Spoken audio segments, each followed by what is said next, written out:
Не, знам, че нормално е човек да му е разхвърлено леглото, да са му разхвърлени държи. Аз искам само да видиш как живее той. Той стая ли според вас на един нормален човек? Това е стаята на сина ви Стоян. Да, на сина ви Стоян. Така ли сте без чершафи? Това беше тук. Той го изби от клатене. Разби леглото. Раклата разбита. Това му е живота. Аз голяма мизерия. Значи, той каза такъв съм, такъв съм си, какво ме интересува? Майка, баща, дядо, баба.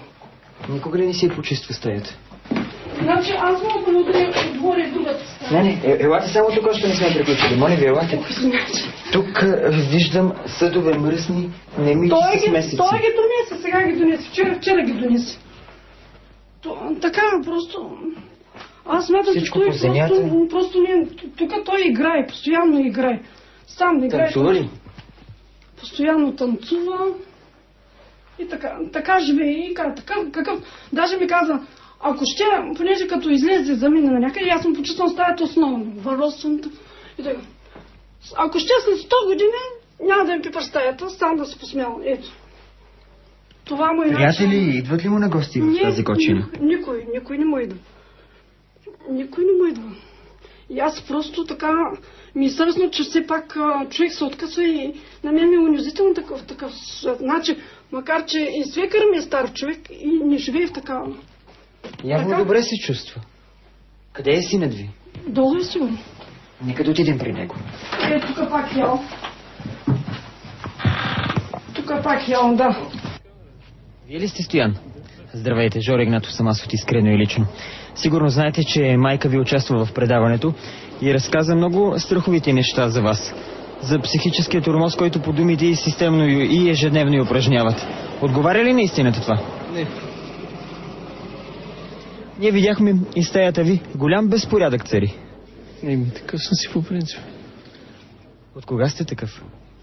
Такъв съм си по характер. Разхвърлен? Какъв е характер? Да, кажете, що за човек сте?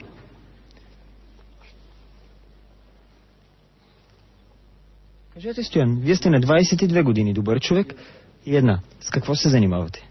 Музикант съм. Какво да разбираме под музикант? Какво правите? Както искате го разберете, творя. Музиканта, свирите, пеете, какво? Всичко. На какво свирите? Хайде. Къде сте се учили? Котел. Много едносречно ми отговаряте. Добре, а какви са отношенията с майка ви? Да ви кажа, неподготвена хващате. Не, аз ви питам за нещата от живота, за вашите отношения. Едва ли трябва да имате някаква по-специална подготовка? Не искам концерт да ми изнасяте, за да се готвите.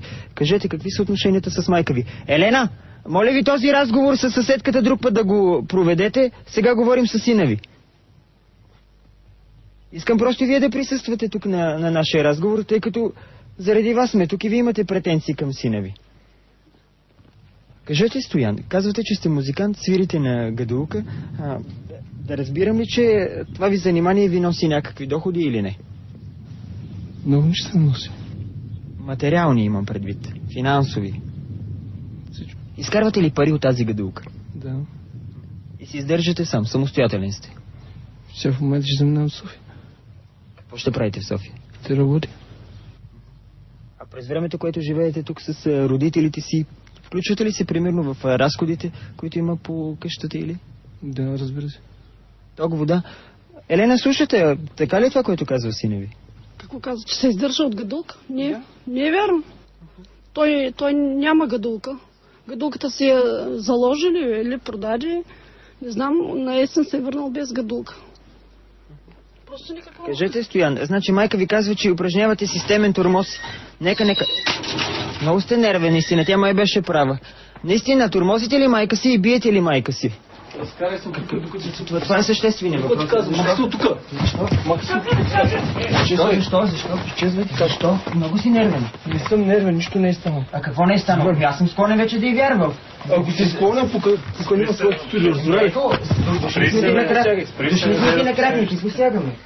Дошли сме ти на крак. Слушай, какво ще ти кажа? Първо нищо не знаеш. Кажи го. Нищо не знаеш. Не, да му сягаш колко Кажи. Какво да казвам? Каквото имаш, Вижте една медия. Само гледате да си направиш дохода, нали така? Обясни ми. Да направиш кинти, колко пари взимаш? Кажи колко пари взимаш? Чакай. Кажи колко пари взимаш? Кажи. Защо? Защо ти да не си финансов ревизор, че трябва да ти давам отчет? Което казвате по телевизията, не е вярно. Добре, ние нищо не казваме. Виж, ние нищо не казваме. Който трябва да каже, попитай баща ми, защо пита само ние? Ето питаме те теб. Тъй като на майка ти претенциите са към теб, а не към баща ти, затова питаме теб. Само те пита, никой не те обвинява в нищо. Претенциите си към теб. Биеш ли Първо майка ми в момента ме излага, разбираш ли? Разбираш ли? Много добре, ако на тебе ти е ясно, на мен е много ясно. Разбира ли? Да знам къв си поликейс от къде си взел Софийско. Ма не ми пука, разбираш ли, Букок? Що го обиждаш, той е дошъл да работи, не е дошъл да те обвинява. Но той е... Как да ти кажа, той още е зайче, бе. Защо? Ти си зайк в... Защо? Ти си... 30. Толкова си. 30. Нямаш изобщо и толкова сколкото другите. Разбираш ли? А кажи, какви са твоите... Който няма опит, задава въпроси, както му отдърва. Какви са твоите достоинства? Кажи ми какви са твоите достоинства. Защото на него не дадеш микрофона? Що не го дадеш Ти на с него? него би искал да говориш, така ли? Аз него бих искал, не с те. Разбрали? Стояне, 30. престани бе, Стояне. Стояне, престани бе. Разбрали какво ти казах? Разбрали какво ти казах? В момента искаш да му изложиш пред камерата. Не, виж, значи, никой не може да ти изложи. Никой не може да ти изложи, ако ти самия не искаш да ти изложиш. Що не дадеш на него микрофона? Що не дадеш микрофона на него? Защото неговата работа не е да води интервю. Виж, ти си в къщата на майка си. В къщата на майка си и така се държиш. Държа с такива хора, войната си като тебе. Затова така се държа с такива хора като тебе. Разбрали? Много си нервен. Агресивен. Агресивен съм към такива като те войняковци. Разбрали? Аз ще се разкарам бързо. Бързо се разкарам. Чакай бе, Чули какво Стояне. ти казвам? Чакай бе. Разкарай се, бе. Стояне, не дей. Разкарай се, чули какво ти казвам. Чакай бе, Стояне. Разкарай се, Букок. Бе, не дей бе, Стояне. Ти си на улицата, на обществено място. Даваш ли си Разкарай сметка се, какво бе. правиш?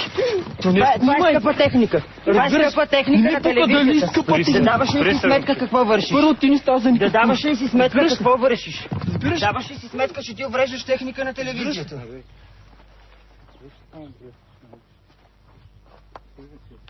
Кога е така, Елена, наистина? Правиш шоу на всички, нали? Какво казват полицията? От полицията виждали ли само тези пристъпи? Не са виждали, само писмени. И аз много исках да го предизвикам да видя как реагира. При всяко отрицание, нали, да му кажеш не, веднага скача на бой. Страхувате ли се за живота си? Страхувам се, всички се страхуват. Посягал ли ви? Да. Посягал. Добре, вие живеете и с съпругът ви. Съпругът ви гледа ли безучастно случващото се? Да, ами вземам някакво бегло отношение, но само бегло, което не значи никаква мярка за мен. Просто тук трябва да се постави много твърдо и ние всички сме обединени около една цел да няма достъп до жилище, защото за нас той спи постоянно заплахи за отмъщение при всяко отрицание, ако му кажеш ли, и налита на бой на скандали. Това е ден и нощ, няма ден. Имате ли от кого да почувствате така някаква опора и подкрепа? На кого може да разчитате освен на себе си? Значи ние всичките, свекър ми твърдо се е убедил и малкият ми син, той се е убедил около това, че ние просто искаме да няма достъп до жилището. То е наследствено жилище на всички. И да го лишим от наследство. Добре. Ако има възможност. Искате да знаете... С другия ви син какви са отношения? Не, извинявам се. Искате да знаете истината. Майка му е била като малко много. Разчекваме устата. Била ме източулка. Тормозила ме, взела ми шамарната, щеше се. А аз... Разчеквал ви устата? Да, точно така. Затова ли мислите, че сега тази агресия, която сте изпитали като малко, сега я проявявате спрямо други? Не. Имали сте тежко детство, така ли да ви разбирам? Имал съм тежко детство, да. Елена, наистина, бил ли малтретиран Стоян като малък? Да, защото той нямаше да завърши образование. С какви сили и средства от ваша страна се опитвахте да го вкарате в правия път? С бой, да. Тормоз. Обиждал ме постоянно. Тапунгер, лиглю. Но пак, това пак, беше преди 10 всичко. години. Няма значение. С неща от преди 10 години. Важното, че се е случило. Като майка и син, не сте ли говорили за това? Има ли проблем помежду ви в общуването? От какво е породен? Как смятате, че трябва да се тушира напрежението? Вие живеете в една къща. Говорите ли помежду си? Когато говоря, смята, че налагам волята си и скача на бой на скандал. Скачам по принцип, когато по някакъв начин тя иска да застъпи своето и да каже, например, това не е правилно или така. Трябва да бъде. В принцип, тя е от комунистическо чедо. Разсъжденията си комунистически, расов строй. Значи искам да си пусна кючеци. Аз съм музикант, обичам транс, обичам хип-хоп, обичам рап, обичам българска народна музика, обичам турско, обичам ориенталско, циганско, всичко обичам да слушам. Ще пак съм музикант и съм голям гадуар. Виртуоз съм на гадулката, изпълнявам всичко на този инструмент. И мога да ви кажа, че миналата година бях Слънчев бряг. Всички чужденци бяха впечатлени от това. Изкарвах си с гадулката 60 лева на ден, всеки божи ден. Всеки божи ден. Ти говориш само какво искаш тук, примерно, другите да се съобразяват с теб. А кажи ми, ти какво правиш за другите тук по някакъв начин? Да. Старай се да не проявявам по някакъв начин. Тя дори искаш да му вкара функцията. В Хаджи Димитрово казаха, вика, какво? Вика, тя майка ти вика, вика си нормална, вика. Мислите ли, че има психически проблеми? Не, щом като доктор Андонов е казал, че той смята, че това нещо е нормално за него, значи няма психическа тормоз. А тази агресия как си обяснявате? Мислите ли, че е следствие на тежкото му детство, по думите на Стоян? Смятам, че се е научил на готово, на пари, на ядене. Когато не му дадеш пари, изнудва постоянно и прави скандали за пари. И смятам, че просто съм го научила на готово, което не мога да го изкореня. Това. Стояне, наистина, такъв ли си готованец, какъвто майка ти те описва? Казваш, че си изкарвал по 60 лева от гадулката, но ето, че сега нямаш никакво друго препитание и разчиташ на майка си и на възрастния си дядо, който знаем, че е на 81 години и също е така жертва на твоята необуздана агресия. Така ли? Извинявам се много, но по принцип, като ги виждат тия хора за вас, вие сте отбити ви. Най-голямата мерия в България да се чувстват тия хора нормално. Аз не ги смятам за нормално. Честно да ти кажа, не е нормално ти да връхлиташ на бой за това, че ти задавам конкретен въпрос. Жорка, изкарай един ден тук и ще си говорим после. Добре, кажи, какво е толкова страшно тук в тази къща от майка ти? Добре, обясни, ето. Няма нищо страшно, бе. Няма нищо страшно. Добре, разкажи. По какъв начин се държи майка ти? Те пресира ли по някакъв начин? Потиска ли те? Разбира се, че ме потиска. С какво? Може би с действията си, които са я възпитали. Самия строй, който е възпитал. Баба ми, нейната майка, не е такава. Такива отношения с нея нямаме. Карай, че тя е дъщеря. С баща ти какви са отношенията ти? Говори се. Каквото и да направя, това винаги зад гърба ми. Сега казах, ще заминавам за София. Ще работя в цирк. И ще работя точно като товарач и ще разпъвам палатки. Ще работиш в цирк и няма да живееш тук, което иска майка ти в крайна сметка. Кога би могло това да се случи? Когато си спечели много пари. Кой е казано, че, например, те си мислят така. Аз заминах миналата година за София и те си мислят, че няма събър. Съжалявам много, това е мой роден дом. Не ме интересува, че майка ми не може да мътре. Аз също правя компромиси с нея по някакъв начин. Да, но той е бил твой роден дом и те са били длъжни да се грижат за теб до пълнолетието ти. Сега вече е въпрос на избор. Малък. Толкова много тормоз ми е хвърлило. Баща ми толкова пръста не си мърнал и всичко сме правили. Разбираш ли? Всичко опираше на нас. Разбираш ли? Всичко опираше на нас.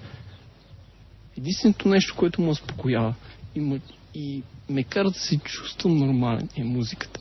Ако искаш, мога да ти изпълня една песен, сега в момента ще измисля. С мелодия, с текст, всичко. Нека да чуем, но преди това може ми дадеш до напрена, за да е по-хубав звука. Има ли твоите очи красиви?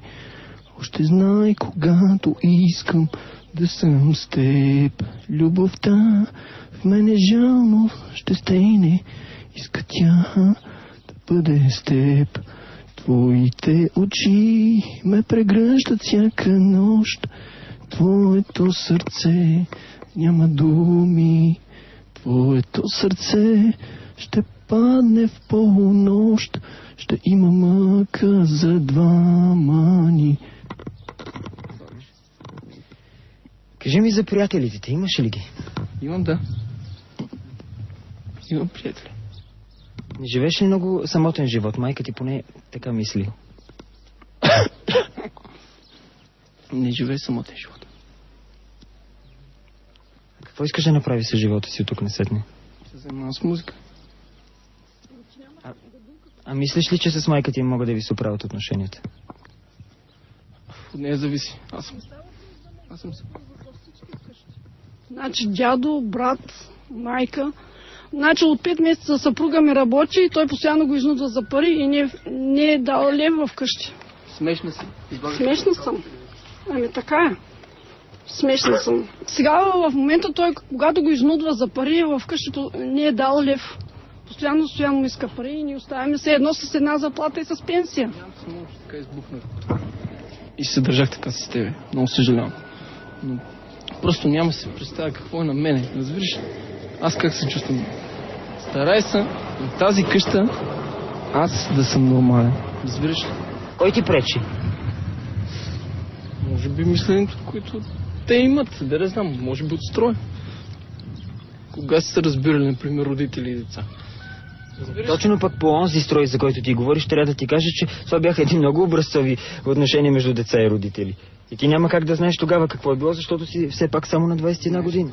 Много си добър да ти кажа. Аз добре спреш. Има хляб за тебе. До кой клас си учил? До 12.